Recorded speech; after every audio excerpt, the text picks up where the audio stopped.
Hello friends, जय हिंद दोस्तों। आज हम आप लोगों को सिखाते हैं गुणनखंड विधि से वर्गमूल।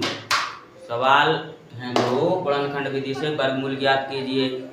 अब आज गुणनखंड ज्ञात कीजिए। इस प्रकार से ये दो सवाल हैं। वर्गमूल तो अपन को निकालना है, तो हम आपको दिखाते हैं वर्गमूल कैसे निकाले जाते हैं। तो सबसे पहले अपन को ये देखना है कि वर्गमूल और घनमूल में से पहचान करना आना चाहिए कि सवाल वर्गमूल का है या घनमूल का। अभी तो अपने किसी क्वेश्चन पे इधर लिखा रहता है कि गुणनखंड विधि से वर्गमूल ज्ञात कीजिए, तो अपन वर्गमूल निकाल देते हैं। अगर कहीं ऐसा लिखा रहता है गुणनखंड विधि से घनमूल ज्ञात कीजिए, तो घनमूल निकाल देते हैं।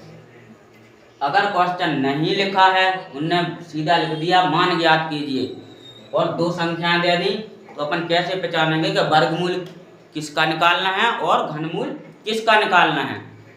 तो अपन ये देखेंगे, जैसे यहाँ संख्या ये दी है और अगर ये वाला ऐसा चिन्ह लगा और यहाँ कोई सी संख्या दी, जैसे ये दी 144, तो अपन समझेंगे कि इसका वर्गमूल निकालना है। और अगर यहाँ संख्या दे दी 216 और अगर यहाँ 3 बना है, क्यू चढ़ा है, तो अपन क्या समझेंगे कि इसको घनमूल निकालना है। क्योंकि जो ये चिन्ह रहते हैं दोनों, वर्गमूल और घनमूल के चिन्ह एक से रहते हैं, मगर वर्गमूल के इधर कोई संख्या नहीं दी रहती और घनमूल के इधर संख्या 3 दे रखते हैं। वो इससे अपन समझ जाएंगे कि किस सवाल का वर्गमूल निकालना है और किस सवाल का घनमूल निकालना है। ठीक है, सवाल काटते हैं अपन, इसका निकालते हैं आंसर। पहले अपन को एक ऐसी लाइन खींच लेना है, इधर 144 को लिख लेंगे। 144 में अपन को कितने से ये देखना है, कट कितने से रही संख्या। पहले अपन यही नहीं और भी संख्या कोई सी हो इसकी जगह, तो सबसे पहले अपन ये देखेंगे क्या कितने से कट रही। काटने की तो कोशिश करना है अपन को छोटी से छोटी संख्या से, मगर कोई कोई संख्या भी ऐसी रहती है जो अगर कम नहीं है तो वो 2 से नहीं कटेगी, 3 से कटेगी या 5 से कटेगी या 7 से कटेगी। तो इस प्रकार से अपन को ये देखते चलना है और काटते चलना है कि किस संख्या से कौन सी संख्या कटेगी। तो अपन 144 को पहले काटते हैं, 2 से काटेंगे, 2 सत्ते 14, 2 दूनी 4, 72 आ गए। फिर 2 से काटेंगे, 2 तीन 6, बचे 1, 2 छक्के 12। अब यहाँ अपन ने 2 से काटा है, 2 तीन 6, बचे 1, 2 छक्के 12। अगर अपन को इससे इसमें हासिल दे के काटते हैं, जब ऐसा काटने में समझ में नहीं आए तो अपन क्या करेंगे, इधर 72 में 2 से भाग देके देख लेंगे, जितना यहाँ आएगा वो अपन यहाँ लिख देंगे। 2 से भाग दिया 7 में, 2 तीन 6, घटाएंगे 1 बचेगा, अंक उतारेंगे इस 2 का, हो जाएंगे 12, 2 छक्के 12। इस प्रकार से कितना आया अपना 36। तो इसी जैसा ये काटा है इसमें भाग दिया, ऐसे ही अपन ने इसमें भाग दिया, इसलिए यहाँ पर ये 36 आ गए। अपन ने कैसा किया था, 2 तीन 6, बचा था 1, इसके आगे लगा दिया था, हो गए 2 छक्के 12। अब अपन काटते हैं और आगे 2 से काटा, 2 एकम 2।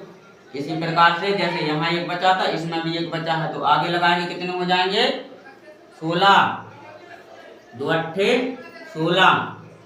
अब भी 2 से कट रहा, 2 नाम 18। अब यहाँ पर 9 आ चुके, तो 2 से नहीं कट रहे हैं, तो अपन 2 से नहीं काटेंगे, अपन 3 से काट देंगे। 3 तिरका 9, 3 एकम 3। अपना यहाँ पर 1 आ गया। और जब तक अपन को काटते रहना है, जब तक संख्या के नीचे 1 ना आ जाए। तो अपना 1 आ गया, इसका मतलब अपना सवाल कट गया पूरा। अब क्या करना है अपन को, जो जिन संख्याओं से अपन ने एक सवाल काटा है, इन संख्याओं के यहाँ पर नीचे लिख लेंगे। तो क्या है, 2 गुणे 2 गुणे 2 गुणे 2, 1 2 3 4 बार 2 दिए, 1 2 3 4 बार 2 दिए, तो अपन ने यहाँ 4 बार 2 लिख लिए, और 2 बार दिए 3 गुणे 3। इस प्रकार से अपन ने यहाँ लिख लिए। और अपन चाहें तो यहाँ ऐसा भी लिख सकते हैं कि 144 बराबर, ठीक है, 144 पे अपन गुणनखंड बना रहे हैं, तो ऐसा लिखना चाहते तो लिख लेंगे, अगर नहीं लिखेंगे तो ऐसा भी कर देंगे, तो कोई दिक्कत नहीं। अब क्या होता है वर्गमूल में, गुणनखंड विधि से वर्गमूल ज्ञात कर रहे हैं अपन। गुणनखंड विधि से वर्गमूल में क्या आता है, वर्गमूल में 2 2 का जोड़ा बनता है, यानी कि 2 2 का समूह बनता है वर्गमूल में। तो अपन 2 2 का जोड़ा बना लेंगे, इन 2 का बन गया एक, इन दोनों का एक बन गया, और इन दोनों का एक बन गया, 1 2 3 जोड़ा बन गए अपने 2 2 के। अब इसके बाद क्या करना होता है, हर जोड़े में से एक एक संख्या को नीचे लिख लेते हैं, और इसके बाद अपन गुणा कर देते हैं। जैसे अपन इन दोनों का इन दोनों के जोड़े में से लिख लेंगे 2 गुणे इन दोनों के जोड़े में से 1 लिख लेंगे, 2 गुणे इन दोनों के जोड़े में से 1 लिख लेंगे 3। अब देखते हैं अपना आंसर कितना आता है। ऐसा अपन ने लिख लिया, और इसका इसमें गुणा कर देंगे, आंसर आ जाएगा, यानी कि 144 का वर्गमूल निकल आएगा। 2 दूनी 4, 4 3 12, क्या हो गया अपना आंसर 12। इस प्रकार से 144 के अपन ने गुणनखंड विधि से वर्गमूल निकाले हैं, और इसका आंसर भी अपन ने निकाल लिया 12, ठीक है। अगर समझ में अभी नहीं आया हो, या तो समझ में आ ही गया होगा, अगर समझ में नहीं आया हो तो अपन एक और सवाल काटते हैं, वीडियो को लास्ट तक देखते रहिएगा। काटते हैं दूसरा वाला सवाल।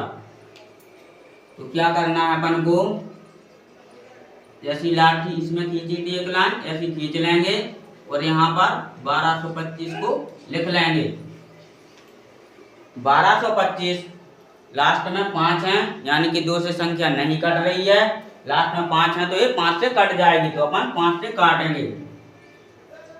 5 दूनी 10, बचे 2 हो गए 22, 5 चौका 20, बचे 2 हो गए 25, 5 25, अभी और 5 से कट रही, 5 चौका 20, बचे 4 हो गए 45, 5 नाम 45। अब यहाँ पर 49 आ चुके हैं, तो अब अपन को कितने से काट देना है, 7 से। 7 सतन्या 49, 7 एकम 7। इस प्रकार से अपने 1225 संख्या कट चुकी है। अपन ने मालूम पड़ गया कि 1 आ गया, तो इसका मतलब अपना सवाल कट गया। अब अपन को क्या करना है, जिस प्रकार से अपन ने इस सवाल में गुणनखंड किए थे, नीचे लिखी हुई थी संख्या, उसी प्रकार से इसके भी लिख लेंगे ये संख्या। 1225 5 गुणे 5 गुणे 7 गुणे 7। अब अपन ने देखना है 2 2 के जोड़े बनाना। अपन ने एक जोड़ा ये बना लिया, एक जोड़ा ये बना लिया, और एक जोड़े में से एक संख्या लेना है, एक जोड़े में से एक संख्या लेना है।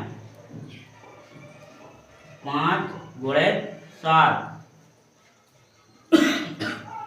इस प्रकार से अपन ने दोनों जोड़ों में से एक एक संख्या ले ली है, और इन दोनों का अपन गुणा कर देंगे।